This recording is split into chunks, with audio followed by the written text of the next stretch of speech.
အားလုံးပဲမင်္ဂလာပါ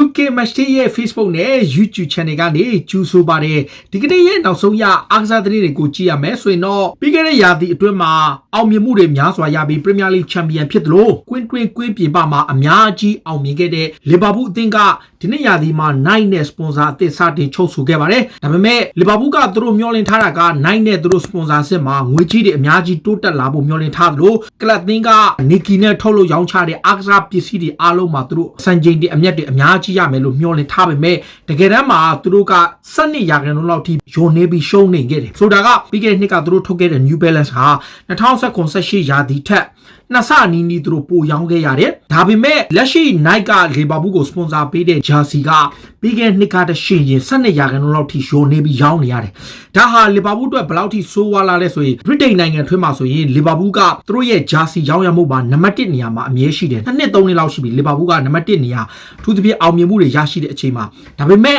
နောက်ဆုံးထွက်လာခဲ့တဲ့ figure အရ Liverpool ဟာပြီးခဲ့တဲ့နှစ် jersey ရောင်းချမှုရဲ့12ရာခိုင်နှုန်းလောက်ထိဒီနေ့ရာသီ Nike နဲ့ jersey မှာရောင်းချမှုယိုနေသွားခဲ့တဲ့အတွက်အဓိကပြိုင်ဘက်တွေဖြစ်ကြတဲ့ Chelsea နဲ့ Arsenal အသင်းရဲ့ကြော့တက်ချင်းကိုခံလိုက်ရတယ် Arsenal ဆိုရင်ပြီးခဲ့တဲ့နှစ်က Adidas နဲ့စပြီး sponsor လုပ်တဲ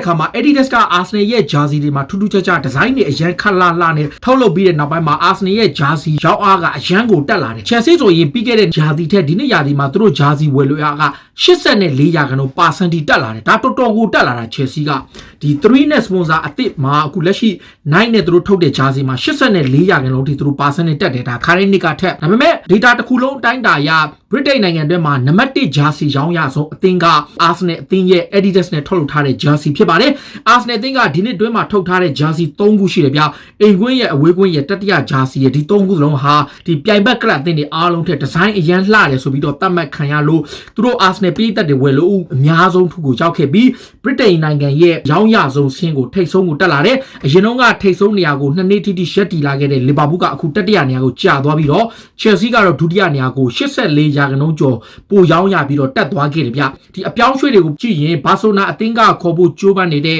Memphis Depay တို့ Arsenal ကခေါ်ဖို့ကြိုးပမ်းနေတဲ့ Hudson Odoi တို့ကိုပြင်သစ်ကလပ် Lyon ကဘာပြောသွားလဲဆိုတော့သူတို့ရဲ့ကစားသမားတွေအားလုံးကိုဘယ်ကလပ်သင်းကမှတရားဝင်ခေါ်ယူဖို့ကန့်လန့်ထားခြင်းမရှိသေးဘူးဆိုပြီးတော့ပြောထားတယ်ဆိုလိုတာကသူတို့ကသူတို့ကစားသမားတွေကိုရောင်းခြင်းနဲ့ဒါပေမဲ့အဲ့ကလပ်တွေကတရားဝင်ကန့်လန့်ထားခြင်းမရှိသေးဘူးလို့တော့ပြောတယ် Lyon ရဲ့အားကစားဒရိုက်တာဖြစ်ဆောင်ရနေတဲ့ Juninho ကပြောထားတာသူတို့ရှိကိုကန့်လန့်မှုမရှိသေးဘူးလို့ပြောထားတာနွေရာသီပြောင်းရွှေ့ကိုဘာဆိုနာကိုရောက်ရှိလာတဲ့ကွင်းလက်ကစားသမားပီယာနစ်ကတော့ဒီဘာဆိုနာကိုပြောင်းရွှေ့လာခြင်းရဲ့အဓိကရည်ရွယ်ချက်ကမက်ဆီနဲ့တွဲကစားခွင့်ရတဲ့အတွက်သူ့ဘဝမှာအကောင်းဆုံးပြောင်းရွှေ့မှုတစ်ခုလို့သူယုံကြည်တယ်မက်ဆီနဲ့တွဲကစားခွင့်ရမှာဖြစ်တဲ့ကြောင့်ဒီအာထွန်းနဲ့အပြောင်းရွှေ့ကိုသူလက်ခံခဲ့ပြီးတော့ Chelsea ကိုတောင်သူညှင်းပယ်ခဲ့တယ်ဆိုတဲ့အကြောင်းပါသူပြောင်းဖို့လုပ်တဲ့အချိန်မက်ဆီထွက်မယ်ဆိုတော့သူ့အနေနဲ့ကြေကွဲနေတဲ့အချိန်မှာအခုမက်ဆီအသင်းမှာဆက်ရှိမဲ့အတွက်အတိုင်းအတာတစ်ခုတည်းအရန်ကိုဝမ်းသာနေဆိုပြီးတော့ဖီယာနစ်ကပြောထားတယ်ဗျတစ်ချိန်တည်းမှာပဲအခု Chelsea အသင်းရဲ့ဒီအားထားရတဲ့ American တောင်ပံကစားသမား Christian Pulisic ကတော့ဒီတစ်ပတ်မှာကံမဲ့ Chelsea နဲ့ဒီ Liverpool တို့ကံမဲ့ပွဲစဉ်ကိုလွဲချော်ဖို့ရှိတယ်သူကဒဏ်ရာပြဿနာကအထူးသဖြင့် Arsenal နဲ့ကစားခဲ့တဲ့ FA Cup ကလေးကနေ hamstring ပေါ်တကောက်ကျိုးဒဏ်ရာရပြီးကြတဲ့ကတောက်လျှောက်နားနေကြတာလက်ရှိချိန်ထိပါ recover ပြန်လုပ်ဖို့စူးစမ်းနေနေကအခု Chelsea က Liverpool နဲ့ကံမဲ့ပွဲကြီးပွဲကောင်းကိုသူ့အနေနဲ့ပေါင်ဖို့မသေးကြဘူးဆိုပြီးတော့နီးပြလမ်းပတ်ကိုယ်တိုင်ကပြောထားတယ်ဒါအပြင် Chelsea ရဲ့ကစားမဖြစ်တဲ့ Kai Havertz ပေါ်ပေါင်82တန်းနဲ့ခေါ်ထားတဲ့သူကဟိုတနေ့ကကစားခဲ့တဲ့ Brighton ရဲ့ပွဲမှာသူ့အနေနဲ့ Premier League ကသူ German Bundesliga လို့အများကြီးခက်ခဲကြောင်းနဲ့သူတို့ထင်ထားတာနဲ့တခြားစီဖြစ်ကြောင်းပေါ့ Premier League မှာကစားရတဲ့အနေထားမှာသူ့အနေနဲ့ခက်ခဲမှုတွေရှိနေပေမဲ့အကောင်းဆုံးစွမ်းဆောင်နိုင်လိမ့်မယ်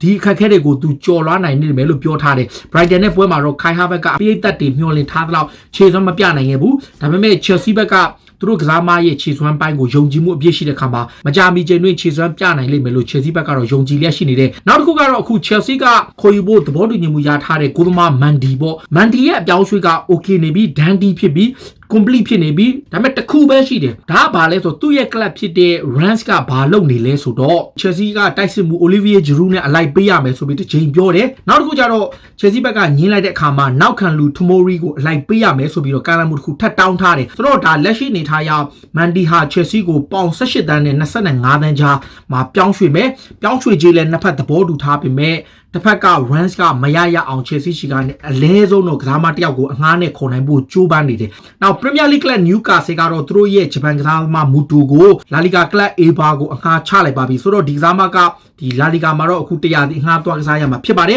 ။နောက်အာဆနယ်အသင်းကလည်းအခုလောလောဆယ်မှာကစားမတွေကိုခေါ်ဖို့ထပ်ကြိုးပမ်းနေတယ်။အခုရောင်းတဲ့ကစားမတွေကိုသူတို့စပြီးရောင်းချနေပြီးအမီမာဒီနက်စ်ကိုထွက်သွားပြီးနောက်ထပ်ကစားမတွေကိုထုတ်ဖို့လုပ်နေတဲ့အချိန်တရုတ်စူပါလိဂ်ကလပ်မှာကန်နေတဲ့အီတလီရဲ့လူငယ်တောင်ပံကစားမအက်ရှာရာရီကိုခေါ်ခြင်းနဲ့ရှန်ဟိုင်းရှန်ဝါမှာကစားနေတဲ့ဒီကစားမကအေစီမီလန်မှာကစားသမားဘွားအောင်မြင်ခဲ့ပေမဲ့ဒဏ်ရာခဏရနေတဲ့အနောက်ပိုင်းမှာသူ့အနေနဲ့အပြောင်းရွှေ့သွားခဲ့ပြီးတော့တရုတ်စူပါလိဂ်ကိုထွက်သွားတယ်။အခုတရုတ်စူပါလိဂ်ကနေဥရောပကိုပြန်ကျင်တဲ့အချိန်မှာသူ့ကိုခေါ်ချင်နေတယ်။အာဆနယ်ကတော့အပိသက်ဆိုတာတဲ့အငှားနဲ့ခေါ်ချင်တဲ့အနေထားမှာကစားမကိုယ်တိုင်ကလည်းဥရောပကိုပြန်ကျင်လာတော့ဒီအာဆနယ်ကဆက်သွယ်မှုပြုလုပ်ထားတာပါအာဆနယ်ပြည်သက်တွေစောင့်ကြည့်ရမယ်အပြောင်းရွှေ့ပါအောက်တိုဘာ9ရက်နေ့မှာအပြောင်းရွှေ့ဈေးကွက်တွေပိတ်မှာပါနောက်ပရီဆင်ဂျာမန်ရဲ့အားကစားဒရိုက်တာဖြစ်တဲ့လီယိုနာဒိုကဘာပြောထားလဲဆိုတော့ဂွမ်တူစီကိုခေါ်ယူဖို့လုံးကြီးညှင်းဆန်မှုမရှိထားဘူးစောပိုင်းတော့ကတော့ BSG ကမခေါ်ဘူးနဲ့ပြောထားပေမဲ့အခုမထေယိုဂွမ်တူစီကိုသူတို့ရဲ့ target ထဲမှာရှိနေကြောင်းနဲ့ဒါအပြင်လိုင်လီသင်းရဲ့ကစားသမားဖြစ်တဲ့ဘူဘကာရီဆိုမာနီဆိုတဲ့ကစားသမား2ယောက်ကိုသူတို့တွေနဲ့ပြစ်မှတ်ထားနေတယ်လို့ပြောထားတယ်ဆိုတာကအာဆနယ်ကိုယ်တိုင်ကလည်းရောင်းချင်တဲ့မထေယိုဂွမ်တူစီကို BSG ကသူတို့ရဲ့ radar ထဲမှာရှိတယ်ဆိုပြီးပြောထားတာပါအာဆနယ်ကနောက်ထပ်အယောင်တစ်ခုဖြစ်တဲ့နောက်ခံလူစီယာကလာစနက်ကိုဂျာမန်ကလပ်ရှော့ကာကပြန်ခေါ်ဖို့လုပ်နေတယ်ပြောင်းရွှေ့ကြီးတဝက်လောက်ခလာစာတဝက်နဲ့အာဆင်နဲ့ agreement ရထားပေမဲ့နောက်ပိုင်းမှာအဆင်မပြေဖြစ်ပြီးပြတ်သွားခဲ့တယ်ဆိုတော့အခုနောက်ထပ်ဂျာမန်ကလပ်တစ်ခုဖြစ်တဲ့ဘိုင်ယန်လီဗာပူးစင်အသင်းကချင်းကပ်လာပြီးတော့ဘွန်ဒက်စလီဂါမှာကစားခဲ့တဲ့အတွေ့အကြုံရှိပြီးသားဖြစ်တဲ့စီယာကလာစနက်ကိုခေါ်ခြင်းနဲ့အဲ့ကစားမကိုဘိုင်ယန်လီဗာပူးစင်ကကျိုးပန်းနေတယ်ဒီချိန်ထဲမှာဒီအပြောင်းရွှေ့ဈေးကွက်မှာငွေပြန်ရလာတဲ့အာဆင်နယ်ကအခုငွေသုံးဖို့အတွက်85တန်းတန်နဲ့ကစားမ2ယောက်ကိုခေါ်မယ်အဲ့ဒါကတော့ဟာဆန်အာဝါနဲ့သောမတ်ပါတီဆိုပြီး report တွေမှာဖော်ပြထားတယ်အထူးသဖြင့်ဘာဘီယန်ကိုစာချုပ်ချုပ်ဆိုပြီးကအာဆင်နယ်ကအဲ့ဒီအပြောင်းရွှေ့တွေတက်ကိုတောက်လျှောက် pressure ပေးပြီးစတင်လှုပ်ဆောင်နေရပါပရီးမီးယားလိမှာနောက်ထပ်ထိပ်တန်းအရှိရှိတဲ့ကစားမတစ်ယောက်ရှိပါတယ်အဲ့ဒါကတော့ Wilfried Zaha ပါ Crystal Palace အသင်းကလည်းသူထွက်ဖို့ကြိုးပမ်းနေပေမဲ့ကလပ်သင်းကတောင်းဆိုထားတဲ့ပေါင်တန်း80-80ကိုပေးချင်တဲ့ကလပ်မရှိတဲ့အခါသူ့အနေနဲ့ဒီသင်းမှာဆက်နေရဖို့ရှိနေတယ်သူကိုယ်တိုင်ကအသင်းက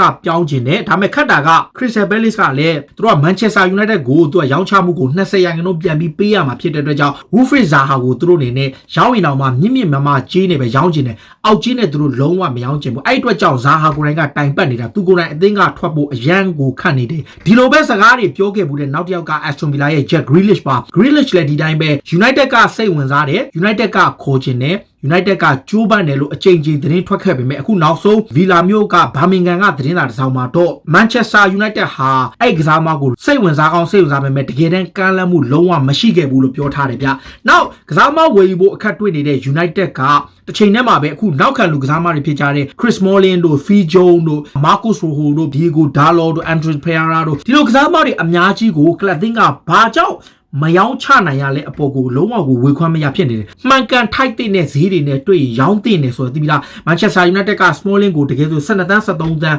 Maxima 15တန်းလောက်နဲ့ဆိုအယောင်းဝယ်ဖြစ်နိုင်ပေမဲ့ United ကတန်း20လောက်ထိတင်းခံထားတယ် Marcus Rojo ကိုလည်း10တန်းနဲ့15တန်းကြာတင်းခံထားတယ် Phil Jones ရှိကနေ10တန်းလောက်သူတို့လိုချင်တဲ့ Andre Pereira တို့ Diego Dalot တို့ရှိကလည်းပြောင်းရွှေ့ကြီးတွေကိုလိုချင်တဲ့အခါမှာ United ကအဲ့ဒီကစားမတွေကိုရောင်းထုတ်နိုင်ခြင်းမရှိတာကကလပ်အသင်းအတွက်တော်တော်ကိုတိုင်ပတ်နေတဲ့နောက်ထပ်ဝယ်မဲ့ကစားမတွေမရဘူးဆိုပြီးတော့သူတို့ပြဿနာတွေဖြစ်နေတယ်တစ်ချိန်တည်းမှာအခု Fabrizio ရဲ့အဆိုအရ United ဟာနောက်ဆုံးနဲ့နောက်ထပ်တစ်ချိန် Jadon Sancho ကိုတစ်ချိန်ထပ်ကမ်းလှမ်းမယ်အဲ့ဒါနောက်ဆုံးအချိန်နဲ့သူတို့ကမ်းလှမ်းမှာဒီတစ်ချိန်မှာဘလို့ပြောင်းရွှေ့ခြင်းမျိုးကိုဘလို့ပုံစံနဲ့ပေးမှာလဲဘလောက်တိုင်းတာထိပေးမှာလဲဘယ်နှစ်နှစ်ကြာပေးမှာလဲဆိုတော့ပြောင်းရွှေ့ခြင်း structure အသစ်နဲ့သူတို့က United က Sancho ကိုထပ်ပြီးကမ်းလှမ်းမယ်ဒီကမ်းလှမ်းမှုကိုသူတို့အနေနဲ့လက်ခံဖို့ယုံကြည်ထားတယ်အစောပိုင်းတုန်းကတော့ Borussia Dortmund တောင်းဆိုထားတဲ့ပေါင်108တန်းကို85တန်းကို cash ပေးမယ်အရင်ချက်ချင်းပေးမယ်လက်ကျန်25တန်းကိုနောက်ရာသီမှာထပ်ပေးမယ်နောက်ဆုံးကျန်တဲ့8တန်းကိုတော့အပိုစုချင်းငွေဖြစ်သူတို့ပြောခဲ့ပင်ပဲ Borussia Dortmund ကအပိုစုချင်းငွေတွေပါငါတို့မလိုချင်ဘူးအဲ့8တန်းကိုလည်းတတိယရာသီဖ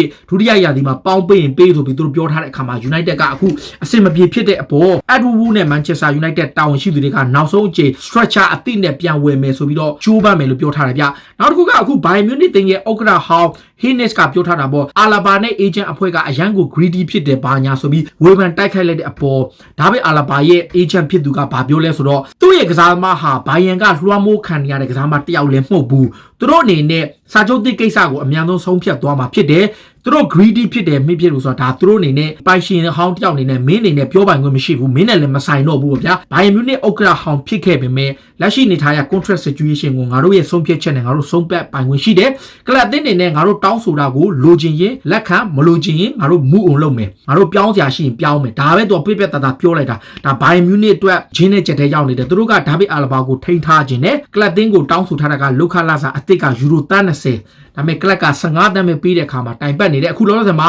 သူ့ရဲ့အခြေအနေကိုစောင့်ကြည့်နေတဲ့အသင်းက Manchester City ပါ City ကအခုလောလောဆယ်မှာဘယ်နောက်ခံလူတယောက်ကိုလည်းသူတို့လိုချင်တဲ့အခါနေရာ2နေရာလုံးကိုကောင်းကောင်းကစားနိုင်တဲ့ဒါဗစ်အာလဘာကိုသူတို့လိုချင်တယ်ဘိုင်ပရီးမီးယားဘက်ကသာတကယ်တမ်းတေချာပေါက်ရောင်းချဖို့စီစဉ်လာပြီဆိုရင်သူတို့အနေနဲ့ဝယ်ဖို့စဉ်းစားထားပါတယ် Manchester City ဟာအခုလောလောဆယ်မှာသူတို့အနေနဲ့လာမယ့် Premier League ပွဲစဉ်မှာသူတို့ရဲ့အဓိကကစားမှာဖြစ်တဲ့ Sergio Aguero လည်းပြန်ပါဖို့ရှိတယ်တစ်ချိန်တည်းမှာပဲကုဆက်ယောဂခံစားနေရတဲ့ Riyad Mahrez လည်းပြန်ကောင်းနေပြီကလပ်အသင်းနဲ့လေ့ကျင့်ခန်းပြန်ဆင်းနေတယ်ဆိုတဲ့သတင်းပါဆိုတော့ City ရဲ့ပထမဆုံးပွဲစဉ်မှာ Sergio Aguero လည်းပြန်ပါနိုင်တယ်ဒီ Riyad Mahrez လည်းပြန်ပါမယ်ဆိုတော့ CC ကအတောင်တင်းဆုံးလူစင်းနဲ့ပွဲထွက်လာနိုင်တယ်တခါ Champion Liverpool အသင်းကိုကြည့်ရင်သူတို့ကလည်း Bayern ရဲ့ကစားမှာ Thiago Alcantara ကိုစောင့်နေတော့မယ်ယူရို30ပဲရှိတာเนาะကျွန်တော်ပြောချင်တာယူရို30ဆိုတာဟာ Liverpool တို့လိုအသင်းမျိုးထိပ်တန်းကလပ်အသင်းတွေနဲ့လက်ရှိအပြောင်းရွှေ့လောကမှာဘာမှမဟုတ်တဲ့ကြီးကို Liverpool ဘက်ကလည်းအရန်ကိုတင်းခံနေတယ် Bayern Munich ကလည်းအဲ့ကြီးမှမရရင်မရဘူးသူတို့ German outlet သတင်းစာတွေကတော့ဒီနှစ်သင်းကြားမှာအခုချိန်ကြီးနှိလို့မရဘူးဖြစ်နေတယ် Bayern Munich ဘက်က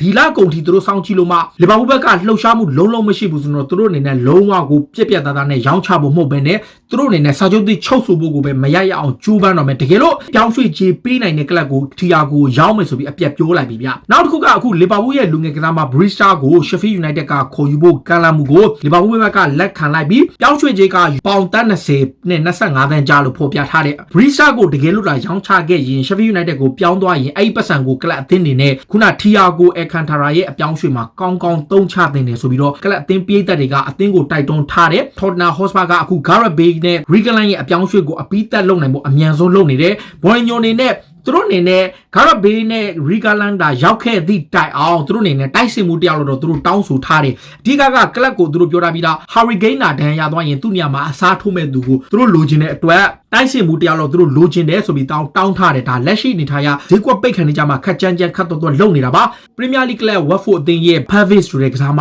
ဘယ်နောက်ခံလို့ Spain ကစားမကို La Liga ကလပ် Villarreal အသင်းကခေါ်သွားပြီးပြောင်းရွှေ့ကြီးကပေါင်15တန်းပဲအစောပိုင်းတုန်းကတော့ Tottenham ကခေါ်ဖို့လုပ်နေပေမဲ့ Reguilon ကိုရလိုက်တဲ့အခါမှာ Spurs ဘက်ကအဲ့ကစားမကိုခေါ်ဖို့အစီအစဉ်မရှိတော့ဘူးအဲ့ကစားမကပေါင်15တန်းနဲ့ Watford ကနေတရားဝင်ပြောင်းပြီးတော့ La Liga က Unai Emery ရဲ့ Villarreal ကိုပြောင်းရွှေ့သွားခဲ့ပြီဖြစ်ပါတယ်